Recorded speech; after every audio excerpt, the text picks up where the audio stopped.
నమస్తే ఫ్రెండ్స్, నేను మీ రామలక్ష్మి. వెల్కమ్ టు రామలక్ష్మి వంటిల్లు. ఈరోజు రెసిపీ వచ్చేసి జంతికలండి, మురుకులు. చూస్తుంటేనే నోరూరేలా, అప్పటికప్పుడు చేసుకుని తినేయాలి అనిపించేలా రుచికరమైన వంటలను చేసి చూపిస్తాను. ఛానల్ని సబ్స్క్రైబ్ చేసుకుని పక్కనే ఉన్న గంట సింబల్ని టచ్ చేశారంటే నేను రెసిపీ పోస్ట్ చేసిన వెంటనే మీ ఫోన్కి నోటిఫికేషన్ వస్తుంది. ఓపెన్ చేసి చూసి మీరు కూడా ట్రై చేసి ఇంట్లో అందరికీ సర్వ్ చేసి వారందరూ అందించే పొగడ్తలకు పొంగిపోతారని ఆశిస్తూ ఈరోజు రెసిపీని చేసి చూపించబోతున్నాను. రెసిపీ లాస్ట్ వరకు చూడండి, మధ్య మధ్యలో స్కిప్ చేయకుండా చూస్తేనే అర్థమవుతుంది. ముందుగా మిక్సింగ్ బౌల్ తీసుకోండి. ఒక కప్పు నిండా బియ్యం పిండి తీసుకోండి. నేను ఒక కప్పుతో చూపిస్తున్నాను. మీరు ఒక కేజీ పిండి అయినా కూడా చేసుకోవచ్చండి ఈజీగా. ఆ టిప్స్ అన్నీ కూడా నేను చెప్తాను. ఇప్పుడు ఆ మిక్సింగ్ బౌల్లో బియ్యం పిండి వేసుకున్నాం కదా. ఇప్పుడు పావు కప్పు సగ్గుబియ్యం తీసుకుని స్టవ్ వెలిగించుకొని కళాయి పెట్టుకొని అలా డ్రై రోస్ట్ చేసుకోవాలండి. దానిలో ఉన్న పచ్చిదనం అంతా పోయి కొంచెం క్రిస్పీగా రావాలి గింజలు అనేవి. ఇలా కొంచెం సేపు ఫ్రై చేసుకుందాం.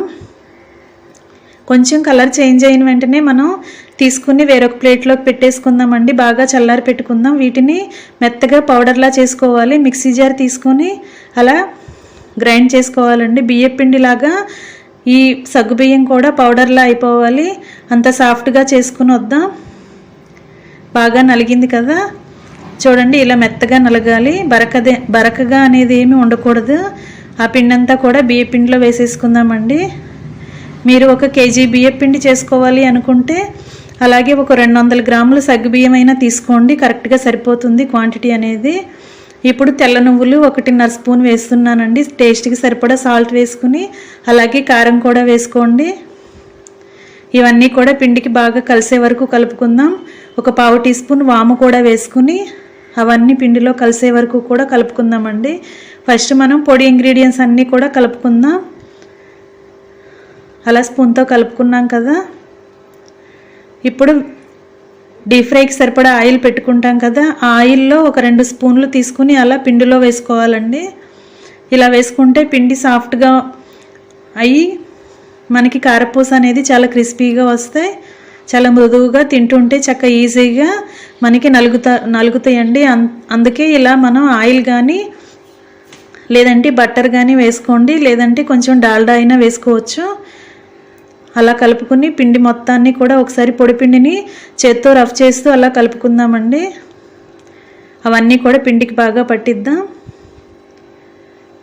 ఇప్పుడు వాటర్ పోసుకోవాలండి. కొంచెం కొంచెంగా పోసుకోండి. ఒకేసారి ఎక్కువగా పోసుకుంటే పిండి జారైపోతుంది కదా.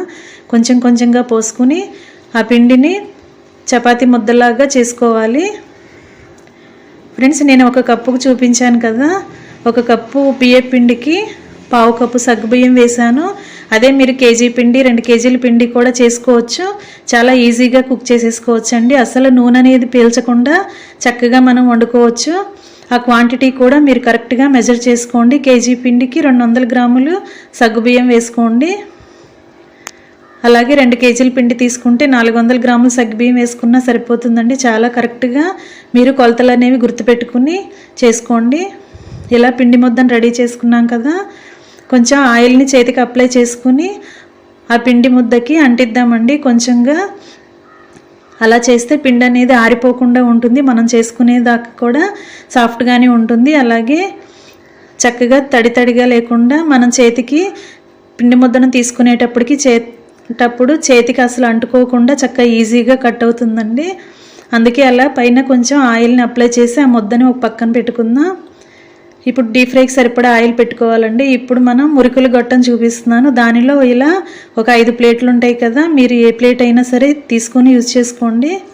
ఆ ప్లేట్ని అలా మురుకుల గొట్టంలో వేసుకుని ఆ గొట్టానికి లోపల ఆయిల్ని అప్లై చేయండి. మనం జంతికలు ఒత్తుకునేటప్పుడు చాలా ఈజీగా కిందకి జారుతుంది పిండి అనేది. అందుకే లోపల ఆయిల్ రాసుకుని ఇలా మనకు కావాల్సిన సైజులో వేసుకోవచ్చండి. ఇప్పుడు కొత్తగా నేర్చుకునే పిల్లలు ఈజీగా మనం కుక్ చేసుకోవడానికి నేను ఒక చిట్కా చూపిస్తున్నానండి. ఆయిల్ కవర్స్ కానీ ప్యాకింగ్ కవర్స్ కూడా ఉంటాయి కదా, వాటిని ఇలా కట్ చేసుకోండి. ఒక్కొక్క కవరు కూడా 4 పీసెస్ 4 పీసెస్ చేసుకోవచ్చండి, లేదంటే 2 పీసెస్ చేసుకోండి. మనం వేసుకునే జంతికల సైజును బట్టి ఆ కవర్లు అనేవి కట్ చేసుకోండి. ఎందుకంటే ఆయిల్ ఆయిల్లో జంతికలు వేగుతున్నప్పుడు ఆయిల్ అంతా పొంగి మన చేతులు కాలుతూ ఉంటే హ్యాండ్స్కి సెగ అనేది వస్తుంది కదా, నూనె పొంగినప్పుడల్లా మన చేతులు కాలుతూ ఉంటాయి. అందుకే ఇలా ఈజీగా మీరు ఆయిల్ కాలుతుందని భయపడకుండా ఇలా ఒక కవర్ మీద అవి ఒత్తుకుని ఒక్కొక్క కవర్ తీసుకుని ఆయిల్ బాగా కాగిన తర్వాత అలా డీప్ ఫ్రై చేసుకోవచ్చండి. చాలా చాలా ఈజీగా కేజీ పిండి అయినా సరే చక్కగా ఈజీగా చేసేసుకోవచ్చు. నూనె అనేది అస్సలు పీల్చదండి ఇది. అంతేకాకుండా చక్కగా క్రిస్పీగా చాలా చాలా బాగుంటాయి. మనం తింటుంటే ఎన్ని తిన్నా కూడా మనం ఈజీగా తినేయగలం, అంత సాఫ్ట్గా ఉంటుంది. ఫ్రెండ్స్, నా రెసిపీ కనుక మీకు నచ్చినట్లయితే లైక్ చేయండి, అలాగే మీ ఫ్రెండ్స్కి ఫ్యామిలీ మెంబర్స్కి షేర్ చేయండి. మీ సపోర్ట్ నాకు ఇస్తారని ఆశిస్తున్నాను. ఫ్రెండ్స్, మీరు కనుక సబ్స్క్రైబ్ చేసుకొని వారైతే ఇప్పుడే నా ఛానల్ని సబ్స్క్రైబ్ చేసుకుని నాకు సపోర్ట్ చేయండి. ఇలా మనం కలిపి పెట్టుకున్న పిండి అంతా కూడా ఒక్కొక్కటి వేసేసుకోవాలండి. మనం చేసుకునే సైజుని బట్టి ఆ కవర్స్ అనేవి కట్ చేసుకుని అలా ఈజీగా వేసుకోవచ్చు. ఎక్కువగా అలవాటు ఉన్నవారైతే చేత్తో అయినా ఒత్తేసుకోండి.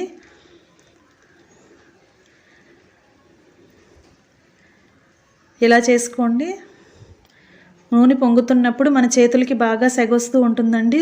ఫ్లేమ్ మాత్రం కొంచెం మీడియంలో పెట్టుకోండి. ఎక్కువగా పెట్టుకుంటే చేతులు బాగా కాలుతాయి, నూనె అనేది బాగా హీట్ అవుతుంది.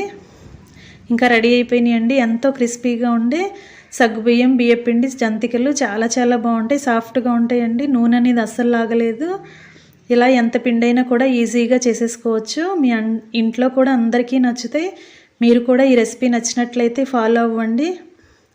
మీ ఫ్రెండ్స్కి ఫ్యామిలీ మెంబర్స్కి కూడా ఈ వీడియో షేర్ చేయండి. అలాగే మీరు ట్రై చేసి ఎలా కుదిరిందో కూడా నాకు కామెంట్ చేయండి.